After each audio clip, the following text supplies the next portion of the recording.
Bonsoir.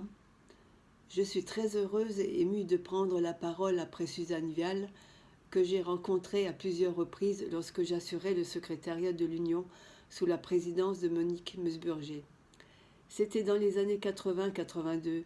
Je me souviens notamment de nos rencontres à Menton et à l'occasion du 50e anniversaire du club de Nice en mai 1982. C'était une autre époque. Les moyens de communication étaient sommaires par rapport à ceux dont nous disposons aujourd'hui. Je me souviens avoir envoyé les informations de la présidente à la centaine de clubs de France et d'outre-mer par lettre renéotypée. Qui aujourd'hui connaît encore ce procédé? Monique était à l'origine du manuel des présidentes. Oh, il était primitif puisqu'il consistait en quelques feuillets d'instructions insérés dans une simple chemise cartonnée. Mais il avait le mérite d'exister et d'être le précurseur du manuel très apprécié de nos jours. Les actions dans le club de Strasbourg au fil des années ont également évolué.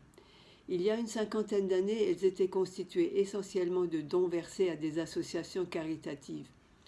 Toutefois, des thèmes comme l'eau, les arbres par exemple, avaient déjà fait l'objet de recherches et de débats. Aujourd'hui, nos actions sont plus ciblées en faveur d'organismes ou d'individus méritants. Mais l'engagement des femmes il y a 50 ans et de celles d'aujourd'hui reste identique, même si l'effectif des clubs baisse.